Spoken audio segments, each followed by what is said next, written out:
తీసుకో.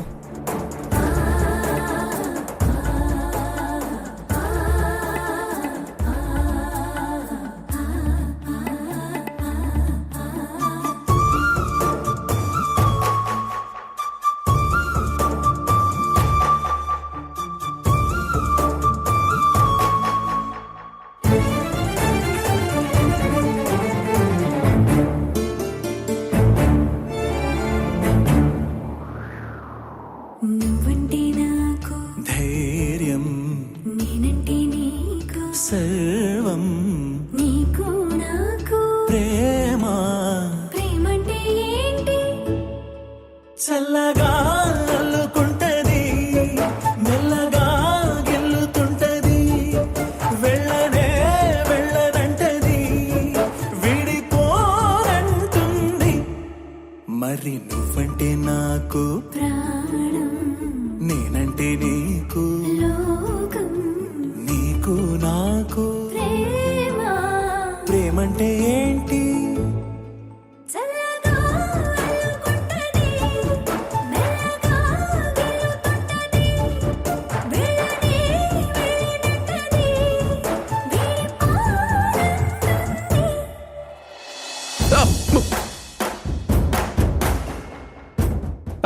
గ్రీష్మ గ్రీష్మ గ్రీష్మ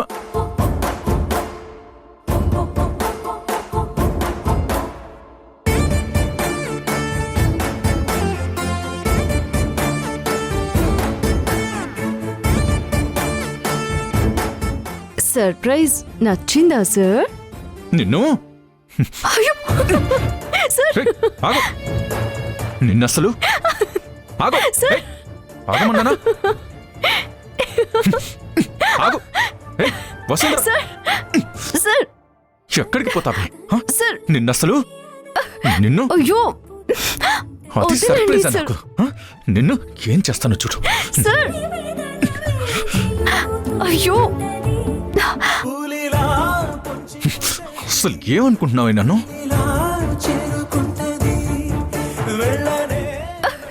అయ్యో వదిలేండి సార్. ధ్రువ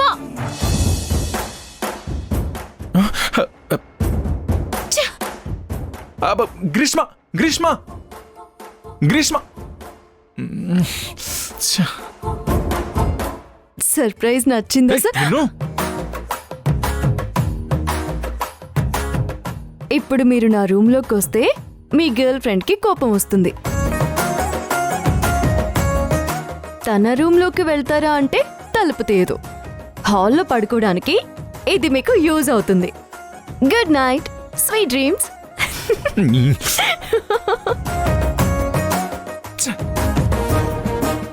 భగవంతుడా, నువ్వు మగాడివయ్యుండి నా బాధని అర్థం చేసుకోకుండా ప్రతిసారి దాన్ని గెలిపిస్తున్నావు. మనం ఒక్క పార్టీ కదా. ఒక్కసారి, కనీసం ఒక్కసారైనా నాకు ఛాన్స్ ఇవ్వయ్యా ప్లీజ్.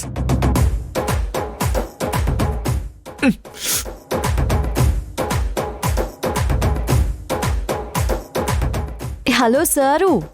ఏంటి? దిండుంది కానీ దుప్పటి లేదు కదా.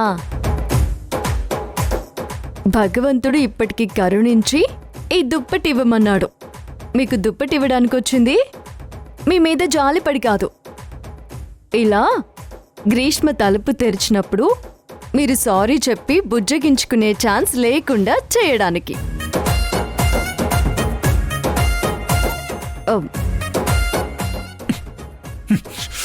ఏంటి కొడతారా? ప్లీజే, ఈ ఒక్కరోజు బ్రేక్ ఇవ్వవే. ఇస్తాను. ఎందుకంటే అప్పుడే కదా రేపు నువ్వు నన్ను ఫ్రెష్ గా టార్చర్ పెట్టగలిగేది. వచ్చేసారు లైన్ లోకి వచ్చేసారు. వచ్చేసాను.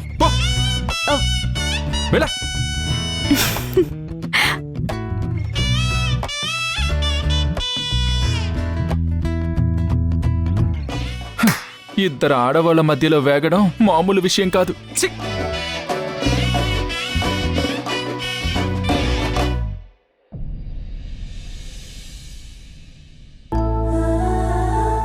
నందితమ్మ టాబ్లెట్స్ వేసుకున్నారా? వేసుకున్నాను వసుంధరా. ఈ ఆఫీస్కి వెళ్ళడం మొదలుపెట్టినప్పటి నుంచి టైం ఎలా గడుస్తుందో తెలియడం లేదు. పొద్దున్న 10ంటికి టైం చూసుకోవడమే గుర్తుంటుంది. తర్వాత భోజనం టైంకి అప్పుడే మధ్యాహ్నం అయిపోయిందా అనిపిస్తుంది. చంద్రన్న ఆఫీస్ అయ్యే టైంకొచ్చి అమ్మా ల్యాప్టాప్ కార్లో పెట్టనా అంటే అప్పుడే సాయంత్రం అయిపోయిందా అనిపిస్తుంది. మీరు చెప్పింది నిజమమ్మా. ప్రతి అమ్మాయి ఇలా తనకి ఏం కావాలో అవి మనస్ఫూర్తిగా చేయాలి. మనం బిజీగా ఉండాలి, ఏదో ఒకటి సాధించాలి. అప్పుడు మన మీద మనకొచ్చే నమ్మకం, ఆ కిక్కే వేరేలా ఉంటుంది. నిజమే వసుంధరా. ఒకప్పుడు నా జీవితం కూడా ఇలా పరుగులతోనే సరిపోయేది. నాట్యాభ్యాసం, ప్రదర్శనలు, రోజుకొక ఊరు. ఒక్కోసారి పొద్దున్నే ఒక ఊరు, సాయంత్రం ఒక ఊరు కూడా తిరగాల్సి వచ్చేది. కారులో కూర్చొని మేకప్ వేసుకునే రోజులు కూడా ఉండేవి. మా వారు, నీ కాలి గజ్జెలతోనే నీకు పెళ్ళయింది, తర్వాత నేను నీ మెళ్ళో తాళి కట్టి రెండో మొగుణ్ణయ్యాను అనేవారు.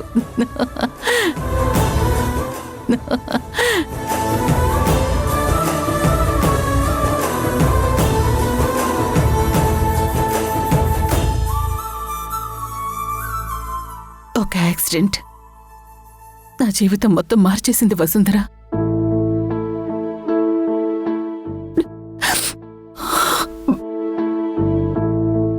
నా ప్రపంచం, అందులో ఉండే మనుషుల్ని దూరం చేసింది.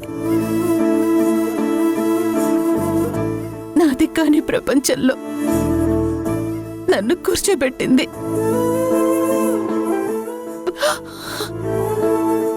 బాధ చెప్పుకోవడానికి నోరు పడిపోయింది. బరువు దించుకోవడానికి శరీరం సహకరించలేదు.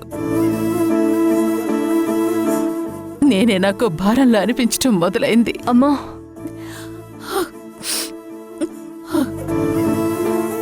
ఆయన ధైర్యం కోల్పోలేదు వసుంధరా. ఆ యాక్సిడెంట్లో నాతో పాటు 4 ప్రాణాలు పోయాయి.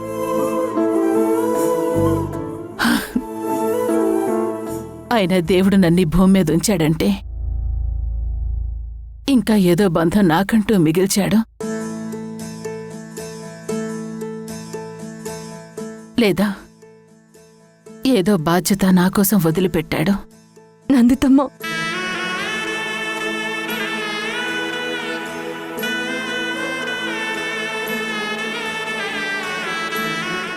బంధమేంటో తెలియలేదు కానీ బాధ్యత మాత్రం తెలిసింది వసుంధరా. నువ్వు తీసుకొచ్చిన ఆ ఫైల్ చూసినప్పుడు బహుశా ఎందుకే నేను బ్రతుకున్నానేమో అనిపించింది. అమ్మా, చిన్న కష్టానికే చావుదాకా వెళ్ళిపోతున్న మేమెక్కడా ఇన్ని ఒడిదుడుకుల్ని దాటి ఇంకా మీ గమ్యాన్ని వెతుక్కుంటూ ధైర్యం చెప్పుకుంటున్నారే. మీ జీవితం నిజంగా ఆదర్శప్రాయమమ్మా. ఏదో చేయాలని అనుకోవడం ఆదర్శప్రాయం అవ్వదు వసుంధరా. చేయాలి అనుకున్నది చేసినప్పుడే అవుతుంది. నేనేం చేయాలో నాకు తెలిసింది, కానీ చేయటానికి నా ఒక్క సమర్థత సరిపోదు. చాలా చేతులు కలవాలి, చాలా శక్తిని కూడగట్టుకోవాలి. వసుంధరా, నువ్వు నాకు కొన్ని చేసి పెట్టాలి. అడిగండి నందితమ్మ, నా నుంచి మీకేం కావాలి? ఒక్క ఫోన్ వసుంధరా. ఫోనా? ఎందుకమ్మా? ఒక కేసు గురించి నేను నిలబడాలని నీకు చెప్పాను, గుర్తుందా? గుర్తుంది. కానీ అందులో చాలా అవకతవకలున్నాయి. నిజాన్ని పూర్తిగా కప్పేశారు. కోర్టుకు కావాల్సిన ఆధారాలు మాత్రం పగడబందీగా సృష్టించారు. నేను చూసినవి నాకు అనుకూలంగా చెప్పాలంటే ఈ లాయర్ వల్ల కాదు. పైగా మల్లిక చెప్పనివ్వదు. అందుకే నాకు తెలిసిన లాయర్ సాయం తీసుకోవాలనుకుంటున్నాను. తను నాకు చిన్నప్పటి నుంచి తెలుసు. మన ఎస్టేట్లో పుట్టి పెరిగినవాడే. భాస్కర్ని లాయర్ గోపాలరావు నెంబర్ కావాలని అడిగి తీసుకొనిరా. తన నెంబరుతో పాటు ఫోన్ కూడా తీసుకొనిరా. ఈ ఒక్క సహాయం చేయి వసుంధరా. అమ్మా, మీరు నన్ను ఏదడిగినా సహాయం అని అడగొద్దు, చేసి పెట్టమని మాత్రమే చెప్పండి. ఇలా అయినా మీ రుణం కొంత తీర్చుకుంటున్నానన్న తృప్తినివ్వండి. ఖచ్చితంగా మీకు ఒక ఫోను, మీరు అడిగిన లాయర్ నంబర్ తీసుకొస్తాను. మరి నేను వెళ్ళిరానా? సరే వెళ్ళు.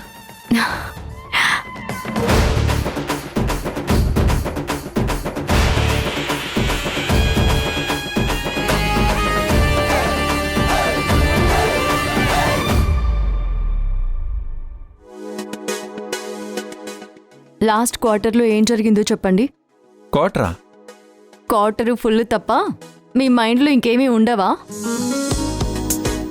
నేను గత 3 నెలలుగా జరిగిన బిజినెస్ గురించి అడుగుతున్నాను. లాస్ట్ క్వార్టర్ మన రియల్ ఎస్టేట్ కంపెనీలో ఏం జరిగింది అని. నువ్వు క్లియర్గా అడగకపోతే ఆ తప్పు నాదా? సరే, ఇప్పుడు అడిగాను కదా, చెప్పండి. లాస్ట్ క్వార్టర్లో మనకు 2 ప్రాజెక్ట్స్ ఓకే అయ్యాయి. అందులో మేజర్ ప్రాజెక్ట్ ఫ్లైఓవర్ కన్స్ట్రక్షన్. ఇది మనం సక్సెస్ఫుల్గా చేస్తే నెక్స్ట్ మెట్రో ప్రాజెక్ట్ కూడా మనకే వచ్చే ఛాన్సెస్ ఉన్నాయి. ఇది ప్రస్తుతానికి మీ రాజు సరే చూస్తున్నారు. ఇందులో మీకేమైనా డౌట్స్ ఉంటే ఆయన్నే అడగండి. గుడ్. రియల్ ఎస్టేట్ అకౌంట్స్లో పర్ఫెక్ట్గానే ఉన్నారు. ఫైనాన్షియల్ సర్వీస్ ఫైల్ చూడండి. నువ్వు నాకు ట్రైనింగ్ ఇస్తున్నాను అనుకుంటున్నావా? ఫేవర్ చేద్దాం అనుకుంటున్నాను. ఏంటి, నీకు ఫేవర్ చేయడం కూడా తెలుసా? ఏం మంచి చేస్తావు తల్లి? మీరు మళ్ళీ వైస్ చైర్మన్ పొజిషన్లో కూర్చోవాలంటే నేను చెప్తేనే మేడం ఒప్పుకుంటారు. అందుకే అదేదో తొందరగా చెప్పాలి అని ట్రై చేస్తున్నాను. నేను నిన్ను నమ్మను. నా మీద అంత కన్సర్నే ఉంటే ఫస్ట్ నన్ను వైస్ చైర్మన్ పొజిషన్ నుంచి తీయించేదానివే కాదు. ఇది అమ్మ డెసిషన్ కాదని నాకు బాగా తెలుసు.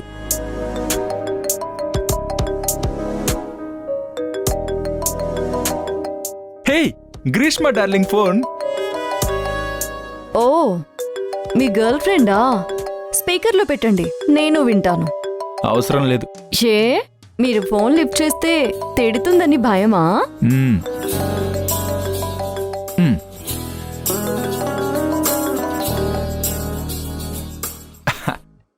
Hello Greeshma dear. సారీ ధ్రువ, నైట్ నేను కొంచెం ఓవర్గా రియాక్ట్ అయ్యాను. ఇట్స్ ఓకే గ్రీష్మ, నేను అర్థం చేసుకోగలను. మనిద్దరం గొడవ పడకూడదని ఒక మాట మీద ఉందామని అనుకున్నాం కదా, అలాగే ఉందాం. ఈ టాపిక్ వదిలేసి ఇంకేదన్నా చెప్పు గ్రీష్మ. బయటికి వెళ్దామా? ఇంట్లో ఉంటే ఈ వసుంధర వల్ల ఏదో ఒక గొడవ అవుతోంది. నిజమే గ్రీష్మ, ఎక్కడికి వెళ్దాం? అదేంటి సార్, నాతో గ్రీష్మ కంటే నువ్వే బెటర్. తనతో అస్సలు పడలేకపోతున్నాను, మొన్న రాత్రి తన గురక భరించలేకపోయాను అన్నారు. గ్రీష్మ ఫోన్ చేయగానే రివర్స్ లో మాట్లాడుతున్నారేంటి? ధ్రువ, నిన్ను నువ్వు తన క్యాబిన్లోనే ఉండి నాతో మాట్లాడుతున్నావా? అది కాదు గ్రీష్మ, ఫోన్ లౌడ్ స్పీకర్లో పెట్టమని అడిగితేను. ఓహో, తను అడిగితే నేను నీతో ప్రైవేట్గా మాట్లాడేది కూడా స్పీకర్లో పెట్టి వినిపిస్తావన్నమాట. గ్రీష్మ గ్రీష్మ గ్రీష్మ, నేను చెప్పేది విను. నిన్ను ఏంటి సార్ మీరు?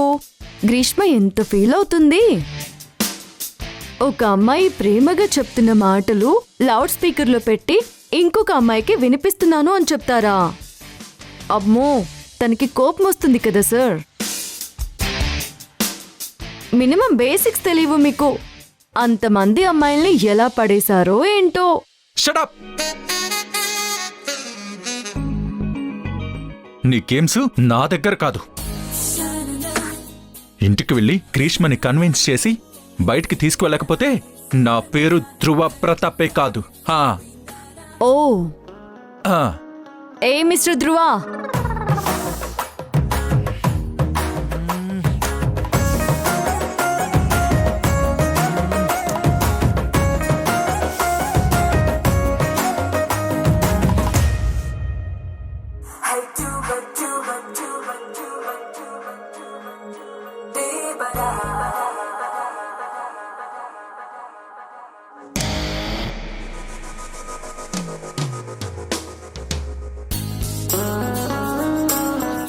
ఈ షర్ట్ బాగుంది ధ్రువ. భలే ఓ, ముద్దొస్తున్నావు. ఓ, ఆ.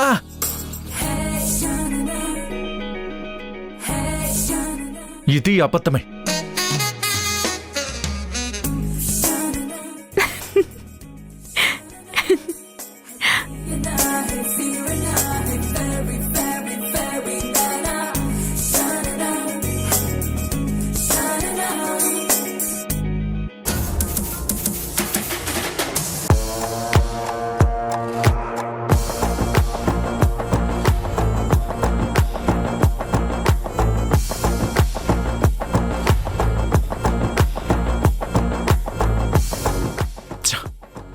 ఈ షర్ట్లో బాగున్నానంట. బాగున్నాను. దీనికి మస్కా కొట్టడం కూడా తెలుసా? ఛ!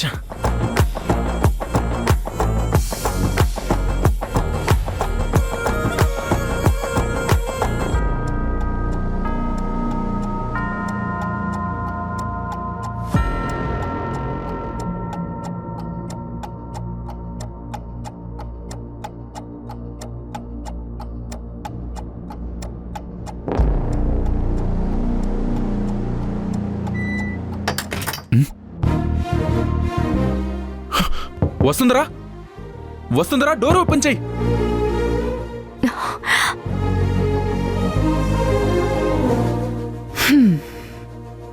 వసుంధరా. అమ్మ దీని ప్లాను. సార్,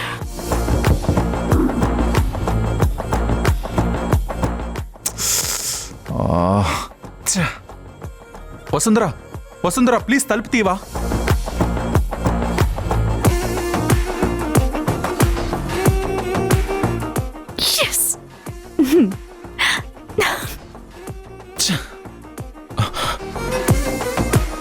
షో రాక్షసి, ఫోన్ కూడా బయట వదిలేసి వచ్చాను.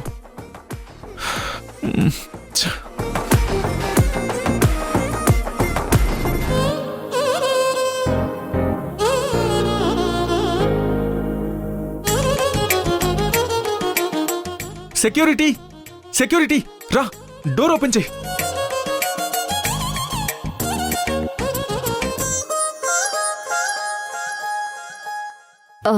Good morning madam. కూర్చో.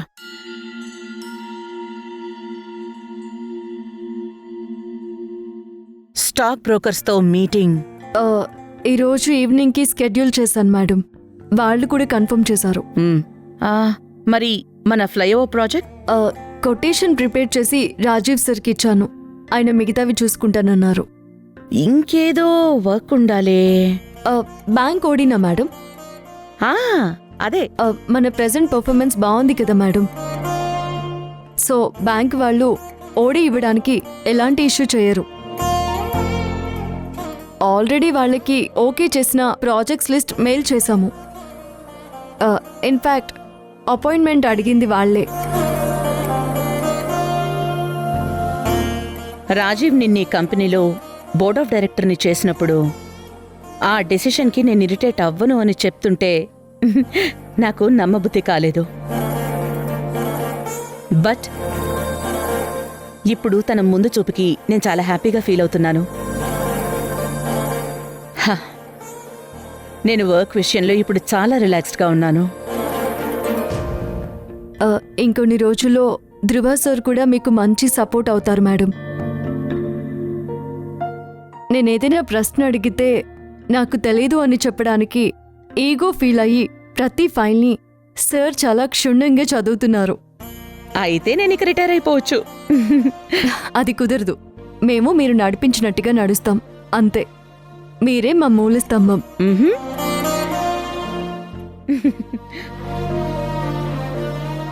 అవును, నేను నిన్ను కోడలిగా అంగీకరించాను గాని నువ్వు నన్ను అత్తగారిగా అనుకోవడం లేదు కదా?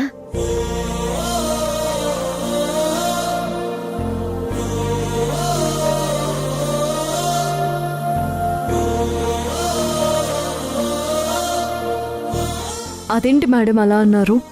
ఇదిగో ఇందుకే అత్తయ్య అని పిలవకుండా మేడం అని పిలుస్తున్నందుకు. ఎప్పుడు పిలుస్తావు?